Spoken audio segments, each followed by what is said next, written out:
High friends, Pandian store serial next promo என்ன மாதிரியான twist ஆக்க போகுதுன்னு பார்க்கலாம். பாண்டியன் கிட்ட வந்து சரவணன், அப்பா உங்ககிட்ட ஒரு முக்கியமான விஷயம் சொல்ல போறேன், ஆனா இதை நீங்க எப்படி தாங்கிப்பீங்கன்றது தான் எனக்கு தெரியல. டேய் என்னடா இப்படி பேசிட்டு இருக்கா, முதல்ல என்ன விஷயன்றத சொல்லுன்றாங்க.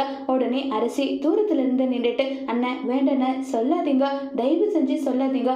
அப்பா வந்து பேசுறது, அப்பா கிட்ட நான் நம்பிக்கை துரோகமா நடந்துகிட்டது, இது எல்லாம் நினைச்சு அப்பா ரொம்பவே வருத்தப்படுவாரு. அதனால வந்து நீங்க பேசாதீங்கன்னு சொல்லி சரவணன் கிட்ட எவ்வளவு கெஞ்சி பாக்குறாங்க. செந்திலுக்கு விஷயம் தெரிஞ்சதும் செந்தில் இல்ல என்ன ஆனாலும் நம்ம அப்பா கிட்ட சொல்லி ஆகணும், அரசி இப்படி விட்டாலாம் வேலைக்கு ஆகாது, அந்த குமார் சும்மா இருப்பான்னு சொல்லிட்டு இப்ப செந்தில் சரவணன் ரெண்டு பேரும் சேர்ந்து முடிவெடுத்து அரசி இந்த மாதிரி வேலையெல்லாம் பண்ணிட்டு இருக்காப்பான்னு சொல்றாங்க. இதை கேட்ட பாண்டியன் ஷாக் ஆயிட்டு, என் பொண்ணு மேல எனக்கு நம்பிக்கை இருக்கு, அரசி அப்படி ஒரு தப்பா பண்ணிருக்க மாட்டா, நீ வேற யாரையோ பார்த்துட்டு அரசின்னு சொல்றேன்றாங்க.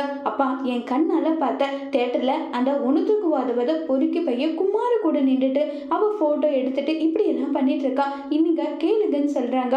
உடனே நேரா போய் பாண்டியன், என்ன அரசி உன் அண்ணனுங்க சொல்றது எல்லாமே உண்மையா, நான் உன் மேல வச்சிருக்க நம்பிக்கையை வந்து நீ வீணாக்காத, என்ன நடந்ததுன்றத சொல்லு, இப்பவும் எனக்கு உன் மேல நம்பிக்கை இருக்கு சொல்லுமான்னு சொல்லிட்டு பாண்டியன் சொல்றாங்க.